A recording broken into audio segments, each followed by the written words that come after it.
கோதண்ட ராம கல்யாண ராம ஜானகி ராம ஜெய ராம.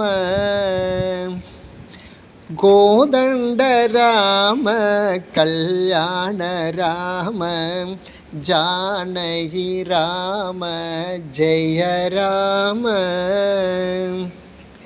காருண்ய ராம லாவண்ய ராம காருண்ய ராம லாவண்ய ராம காளித சுந்தர பட்டாவிராம காளித சுந்தர பட்டாவிராம.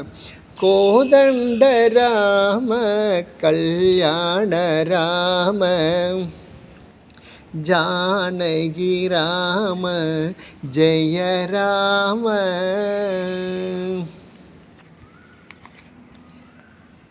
ஹரியோம். வணக்கம் அன்பு நெஞ்சங்களே. இன்று ராமாயணம் யுத்தகாண்டம் ஆரம்பமாகப் போகிறது. அனுமன் சீதை இருக்கும் இடத்தை சொல்லி அவன் சென்று வந்த சம்பவங்களை, அவன் கண்டு வந்த விஷயங்களையெல்லாம் ராமரிடம் சொன்னார்.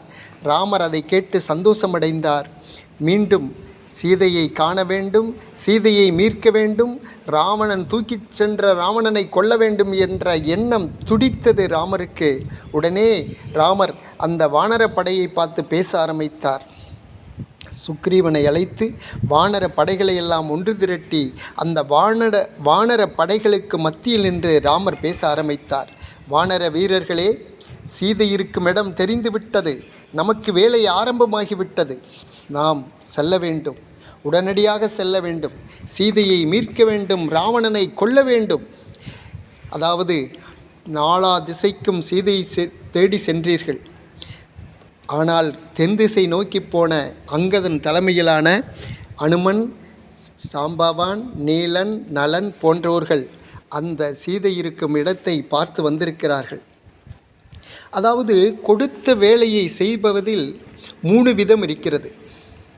கொடுத்த வேலையை, அந்த வேலையை என்ன சொல்கிற தலைவன் என்ன சொல்கிறானோ அந்த வேலையை மட்டும் செய்து அதற்கு மேலேயும் சில வேலைகள், அவன் செய்த வேலைக்கு மேலேயும் சில வேலைகளை செய்து அது வந்தால் அது உத்தமன் என்று அர்த்தம். அனுமன் அந்த உத்தமம் பணியை செய்திருக்கிறான். அவன் சீதையை மட்டும் பார்க்கவில்லை. இலங்கை நகரம் எப்படிப்பட்ட நகரம், இலங்கை வீரர்கள் எப்படிப்பட்ட வீரர்கள், அந்த இலங்கையில் உள்ள படைகள் என்ன, அவர்களுடைய மக்கள் தொகை என்ன, அரக்கர்களுடைய பலம் பலவீனம் என்ன, ஆயுத கிடங்கு என்ன, இப்படி இலங்கையை பற்றி பல விஷயங்களை தெரிந்து கொண்டு வந்திருக்கிறான். அப்படி செய்தால் அது உத்தமன் என்று அர்த்தம். அதே போல் சொன்ன வேலையை மட்டும் சரியாக செய்தால் அது மத்தியமம் என்று அர்த்தம். சீதையை பார்க்க அனுப்பினான். அந்த சீதையை பார்த்துவிட்டு இங்கே வந்து நேரடியாக தகவல் சொல்வது, இது மத்தியமம். உத்தமம் என்றால் இவன் இலங்கையவே தன் வாளால் எரித்திருக்கிறான். ராவணனிடம் போய் எதிர்த்து வாதிட்டிருக்கிறான். ராவணனுக்கு ஆலோசனை சொல்லியிருக்கிறான். அது மட்டுமல்ல, ராவணனுடைய புதல்வனையும் வீரர்களையும் அழித்திருக்கிறான். அப்படிப்பட்ட தன்னுடைய பராக்கிரமத்தையும் காட்டிவிட்டு வந்திருக்கிறார். ஆகவே அவனுடைய பணி உத்தமமாம் பணி. சொன்ன வேலையை மட்டும் செய்வது மத்தியமம். சொன்ன வேலையவே செய்யாமல் அறகுறையாக செய்தால் அது அந்த அதமம். இப்படி 3 விதமான பணிகள். நாமெல்லாம் உத்தம பணிகள் செய்ய போகிறோம். நாமெல்லாம் உத்தம பணிகள் சொல்கிறதை கேட்பதில் மத்தியமமாக இருக்கலாம். நாம் செய்யக்கூடிய வேலை உத்தம பணியாக இருக்க வேண்டும். ஆகவே நாம் தென் திசை நோக்கி கிளம்புவோம். தெற்கே நாம் போகும்போது நமக்கு வழிகாட்டியாக நீலன் இருப்பான். அவன் முன்னே செல்வான், நாம் எல்லாம் பின்னே செல்வோம். ஏனென்றால் நீலன் போய் வந்ததால், தென் திசை போய் வந்ததால் அவனுக்கு வழி தெரியும். எங்கே தண்ணீர் இருக்கும், எங்கே கனிகள் இருக்கும், எங்கே தேனீ இருக்கும், தேன் கிடைக்கும், எங்கே அழகான சோலைகள் இருக்கும், இதெல்லாம் அவனுக்கு தெரியும். ஆகவே அவன் முன்னாடி செல்லுவான், நாம் பின்னாடி செல்வோம். அதே போல் நான் அனுமன் மேல் ஏறி அமர்ந்து கொள்கிறேன், லட்சுமணன் அங்கதன் மேல் அமர்ந்து கொள்ளட்டும். நாங்கள் படைக்கு பின்னாடி வருவோம். எங்களுக்கு பின்னாடி சுக்ரீவன் வருவான். அவனும் பெரும் படை, அவன் வீரர்களோடு எனக்கு பின்னாடி அவர்கள் வருவான். இப்படி நமது படை கிளம்பட்டும். துவங்கட்டும் என்று அந்த படை கிளம்பியது. இன்று ராமேஸ்வரம் என்று அழைக்கப்படும் ராமநாதபுரம் அந்த ராமேஸ்வரத்துக்கு படைகள் வந்து அந்த தனுஷ்கோடியில் தங்கியது. அப்போது ராமர் சொன்னார், இந்த படையை இங்கே சிறிது காலம் தங்கட்டும், நாம் கடலை தாண்டுவதற்கு வழி என்ன என்று கண்டுபிடிப்போம், அதுவரை படைகள் அமைதியாக தங்குவதற்கு ஏற்பாடு செய் சுக்ரீவா என்றான். சுக்ரீவன் தன்னுடைய படையை 3ஆக பிரித்து அந்த படையெல்லாம் தங்க வைத்தான். சுற்றி வரவும் காவல் புரிய ஏற்பாடு செய்தான். எதிரிகள் அரக்கர்கள் உள்ளே நுழையாமல் இரவும் பகலும் காக்குவதற்காக ஏற்பாடு செய்தான். இங்கே இது நடந்து கொண்டிருக்கிறது. இலங்கையில் ராவணன் மனம் நொய்ந்து போய், மனம் கலங்கி போய் அவன் தன்னுடைய அரசபையை கூட்டியிருந்தான். அங்கே மந்திரிகளும் வீரர்களும் சகோதரர்களும் தன் குடும்பத்தை சேர்ந்த பெரியவர்களும் அனைவரும் அமர்ந்திருந்தார்கள். அந்த அனைவர் மத்தியில் அவன் பேச ஆரம்பித்தான். ஒரு குரங்கு ஒன்று இந்த இலங்கை நகருக்குள் பூந்து நம்மையெல்லாம் துன்பத்தில் ஆழ்த்திவிட்டு சென்றிருக்கிறது.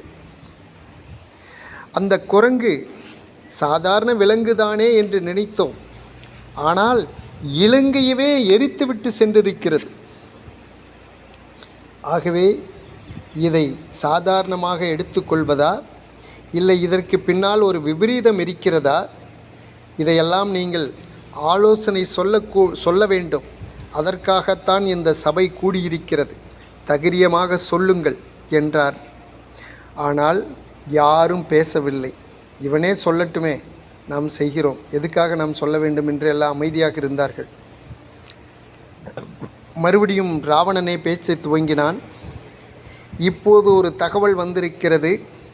கடலுக்கு அப்பால் சுக்ரீவன் தலைமையில் அந்த ராம லட்சுமணன் மனிதர்கள் 2 பேர் தலைமையில் மிகப்பெரிய ஒரு வானர படை வந்து தங்கியிருக்கிறதாம். அடுத்து கடலை தாண்ட என்ன வழி என்று யோசித்து கொண்டிருக்கிறதாம். அப்படி ஒரு படை வந்திருக்கிறது. இதனால் இலங்கைக்கு அச்சுறுத்தலா, இதனால் இலங்கைக்கு அழிவா, இதனால் நமக்கு ஏதாவது கெடுதல் ஏற்படுமா? இதையெல்லாம் நீங்கள் யோசித்து எனக்கு ஆலோசனை சொல்ல வேண்டும். ஆலோசனை சொல்ல வேண்டும் என்பதற்காகத்தான் இந்த அரசபை கூடியிருக்கிறது. இங்கே அமைதியாக இருந்தால் என் பேரில் அக்கறை இல்லை என்ற அர்த்தம். நீங்கள் யாரெல்லாம் என் பேரில் அக்கறைப்படுகிறீர்களோ, என் பேரில் பாசம் வைத்திருக்கிறீர்களோ, என் பேரில் மரியாதையும் மதிப்பும் வைத்திருக்கிறீர்களோ, நீங்களெல்லாம் எனக்கு ஆலோசனை சொல்ல வேண்டும் என்று கட்டளையிட்டான். இப்போது சொல்லாமல் இருக்க முடியாது. சொல்லாமல் இருந்தால் இவன் பேரில் மரியாதை இல்லை, பாசம் இல்லை என்று ஆய்விடும். ஆகவே ஒவ்வொருத்தனும் பேச ஆரம்பித்தான். ஒருத்தன் எழுந்து பேசினான், அரசே, எதற்கு கவலைப்படுகிறீர்கள்? அந்த குரங்கு நம்ம அழிமாட்டம் இளவரசனை அழித்தது, நமது பஞ்ச வீரர்களை அழித்தது. அப்பவே எனக்கு அனுமதி கொடுத்திருந்தால் அந்த குரங்கை அழித்து இங்கேயே ஒளித்திருப்பேன். இந்த தகவல் கூட செய்தி இருக்கும், தகவல் கூட அவனுக்கு போய் சேர்ந்திருக்காது. ஆனால் அன்று விட்டது தப்பு. ஆகவே இதற்கு ஒரு விலங்குக்கு போய் எதற்காக கவலைப்படுகிறீர்கள்? இதை பற்றி கவலைப்பட வேண்டாம். இந்த விலங்குகளையெல்லாம் அழிப்பதற்கு நாங்கள் தேவையில்லை, நீங்கள் ஒருவரே போதும். எதற்கு இதெல்லாம் கவலைப்படுகிறீர்கள் என்று சொல்லிவிட்டு அமர்ந்தான். இன்னொருத்தன் எழுந்தான். அவன் பேச ஆரம்பிக்கிறான். அரசே, எதற்காக இவ்வளவு அந்த வானர படையை பார்த்து இவ்வளவு பெரிய ஆலோசனை கூட்டம்? இதெல்லாம் தேவையே இல்லை. ஏனென்றால் நம்மளுடைய இளவரசன் இந்திரஜித் இருக்கிறான். இந்திரனையே அடக்கியவன், இந்திரனையே மண்டியிட செய்தவன். அப்படிப்பட்ட அரசபையில் நமது இந்திரஜித் அமர்ந்திருக்கும் இந்த ஆலோசனை கூட்டத்தில் நாம் வெறும் வானரத்தை பார்த்து பயப்படுவதற்கு எதற்காக பயப்பட வேண்டும்? என்னை விடுங்கள் என்னை அனுப்புங்கள், இப்பவே போய் அந்த வானர வீரர்களை எல்லாம் அதே இடத்தில் அழித்துவிட்டு அந்த ராமனின் லட்சுமணனுடைய தலையை எடுத்து வருகிறேன், எனக்கு ஆணை கொடுங்கள் என்று அவன் வாள் எடுத்துக்கொண்டு குதித்தான். இன்னொரு வீரன், என்னையும் விடுங்கள், நாங்கள் 2 பேர் இப்போவே செல்கிறோம் என்று அவனும் துடித்தான். கிளம்பி விட்டார்கள். ராவணன் வாய் திறக்காததுக்கு முன்னே நான் போய் பார்க்கிறேன், அவனை அழித்து விட்டு வருகிறேன் என்று கிளம்பினார்கள். உடனே விபீஷணன், ராவணனுடைய தம்பி, எழுந்து அவர் 2 பேர்த்தையும் கையை பிடித்து கொண்டு வந்து அமர வைத்து விட்டு விபீஷணன் சொன்னான், அண்ணா, நான் சொல்வதை கேளுங்கள். ஒரு வானரம், ஒரே ஒரு வானரம் இந்த இலங்கைக்குள் வந்தது. ஆனால் அது செய்த பாதிப்பு என்ன? இலங்கை நகரமே அழித்து, நெருப்பு வைத்து அழித்து விட்டது. பல நாள் நம்ம இருக்க இடமில்லாமல் துடித்தோம். இப்போத்தான் அந்த மீண்டும் அதையெல்லாம் புதுப்பித்து நிம்மதியாக உறங்குகிறோம். அது மட்டுமல்ல, அந்த தீ வைத்த குரங்கு நாம் என்ன எண்ணி வைத்தோம்? அதனுடைய வாள் எரிக்க வேண்டும் என்று வைத்தோம். ஆனால் அதனுடைய வாள் எரிக்கப்படவில்லை.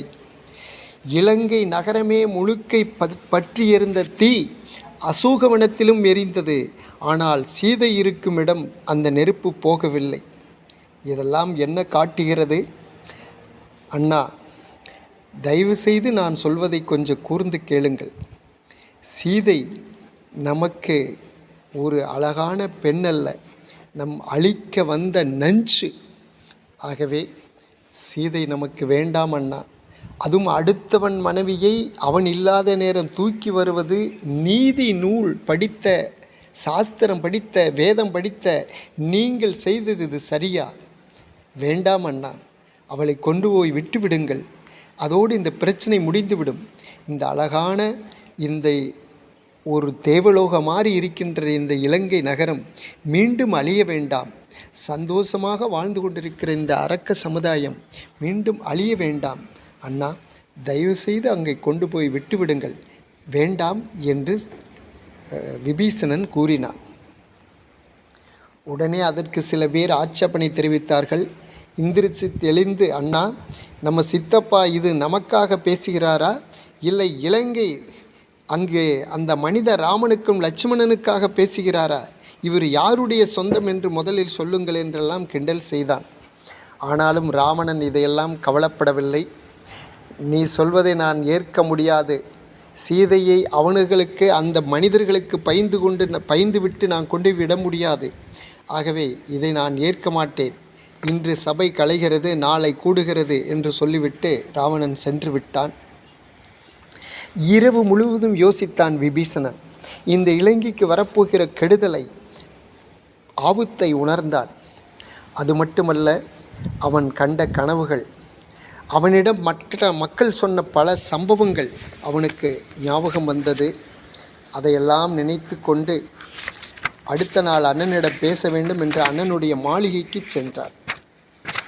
அவன் மாளிகைக்கு செல்லும்போது ராவணன் தங்கம் பூசிய தங்கத்தாலான ஒரு கட்டிலில் அமர்ந்திருந்தான். பக்கத்தில் அந்தணர்கள் கைகட்டி நின்று கொண்டிருந்தார்கள். அவருக்கு ஆலோசனை சொல்வதற்காக சில பேர் அவன் எதிரில் அமர்ந்திருந்தார்கள். அப்போது விபீஷணன் ராவணன் முன்னாடி போய் நின்றான். ராவணன் சாடை காட்டினால் உட்காரும்படி இவனும் ஒரு உயர்ந்த ஆசனத்தில் அமர்ந்தான்.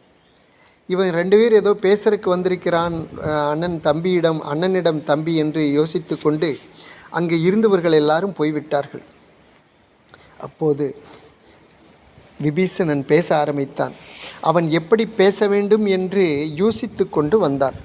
முதலில் அண்ணனை புகழ்ந்து அண்ணனுக்கு பிடிக்கும் மாதிரி பேசி கொஞ்சம் நட்பை, ஒரு அன்பை பெற்று அப்புறம் பின்னாடி விவரித்ததை சொல்ல வேண்டும் என்று யோசித்து கொண்டு வந்தான். அதே போல் பேச ஆரம்பித்தான். அண்ணா, எந்த காரியமாக இருந்தாலும் சாம பேத தான தண்டம்னு சொல்லுவாங்க. இந்த 4 விஷயங்களையும் நாம் கடைப்பிடிக்க வேண்டும். முதல்ல சமாதானமாக போகிறது, 2வது பேதம் பேசுறது, 3வது ஏதாவது பொருளை கொடுத்து அவனை வசப்படுத்த பார்க்கறது, 4வது தான் யுத்தம். ஆகவே இந்த 4 வழியையும் நாம் முயற்சி செய்ய வேண்டாமா? எடுத்த உடனே அழிவு, யுத்தம் என்று போனால் இந்த பூமி தாங்காது, நம்ம சமுதாயம் தாங்காது. அறியோம் அண்ணா, அது மட்டுமல்ல, அனைவருக்கும் கண்ட கனவு மட்டுமல்ல, நான் ஒரு கனவு கண்டேன். கனவு மட்டுமல்ல, ராமாயணத்தில் பல விஷயங்களை, பல சகுனங்களை பார்த்திருக்கிறார்கள். சீதையை அதை உங்களிடம் சொல்ல பகிர்ந்து கொண்டு என்னிடம் சொன்னார்கள். சீதை அசோக வனத்தில் இருப்பதை சயனங்கள் நடக்கிறது. அங்கே போய் சீதையை காகங்கள் நான் ராமதூதன் என்பது அப்படியே உண்மையை சொல்லி எந்த நேரமாக கூட்டமாய் கூடி கரைகிறது. அதே போல கழுகுகள் வட்டமிடுகிறது. ராமதூதன் என்று கழுகுகளுக்காக கரையவும் கழுகுகள் வட்டமிடுவதும் ஒரு பிணத்துக்கு பிணம் கிடப்பது என்றால் ஒரு விஷயத்தை சொல்கிறான். நிறைய நோயாளிகள் முதுகில் ஏறி அமருக்கு எழ முடியாத ஒரு நொடிப்பொழுது கிடைக்கிறார்கள். கொண்டு போய் ராமரிடம் உங்களை இறக்கி விடுகிறேன், ராமரிடம் கொண்டு போய் விடுகிறேன். அது மட்டுமல்ல, ஒரு இரவில் நாம் இருவரும் இந்த யானையும் ராவணனிடமிருந்து தப்பி சென்று விடலாம் போய் என்று நடக்க முடியாமல் நடப்பதை போன்ற ஒரு சூழ்நிலை ஏற்படுகிறதாம். அழகான பசுமையான இருக்கிற அசோகவனம் காய்ந்தவர கோளாய் யாரையும் தொடமாட்டேன். ஆகவே இப்படி பல வேற யாரையும் தொடமாட்டேன். என்னிடம் வந்து எந்த காரணம் கொண்டும் தொடமாட்டேன். தயவு செய்து யாரும் இல்லாத நேரம் பார்த்து ராவணன் அழிவுக்கு இது ஒரு முன் என்னை பலவந்தமாக தூக்கி வந்தான் காட்டுகிறது. அதே போல அவன் இல்லாத நேரம், யாரும் இல்லாத நேரம் நாம் தப்பி சென்றால் வேண்டாம், அவனுக்கும் நம்மளுக்கும் உள்ள வித்தியாசம் என்ன? வைத்திருக்க வேண்டாம். அது மட்டுமல்ல, செய்து கொண்டு அவன் 2 மாதம் கெடு வைத்திருக்கிறான். அவன் வைத்த கெடுவில் இன்னும் 2 மாதம் தான் இருக்கிறது. அதுக்குள் அவனுடைய ஆசைக்கு இணங்கவில்லை என்றால் என்னை கொன்று விடுவேன் என்று சபதம் எடுத்திருக்கிறார். உடனே ராவணன் கடும் கோபம், அதை பற்றி கவலைப்படவில்லை.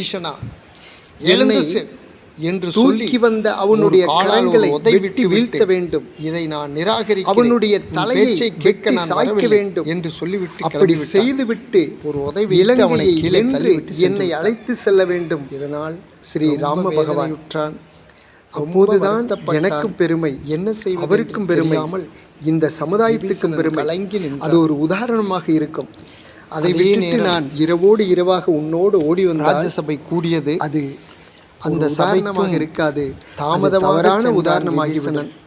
ஆகவே மீண்டும் அனைவரும் ஒரே குரலில் யுத்தம் செய்வோம், இலங்கையிடம் விடுவோம், இலங்கை ராவணனை வென்றுவிட்டு என்னை அழைத்து போக ராமரிடம் உடனே வரும்படி விபீஷணன் என்னிடம் சொன்ன ஒரு வார்த்தையை நான் ஏற்றுக்கொள்கிறேன்.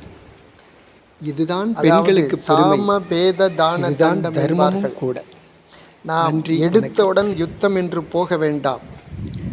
சாமபேத தான தண்டம். இப்போ சுக்ரீவன் அங்கே அந்த மனித ராம லட்சுமணனுக்கு உதவியாக இருப்பதனால்தான் அவன் படையோடு வந்து கடற்கரையோரம் தங்கியிருக்கிறார். நாம் சுக்ரீவனை அங்கிருந்து பிரிக்க வேண்டும். அவனுக்கு நல்ல யோசனை சொல்லி நாம் அவனை பிரிக்க வேண்டும்.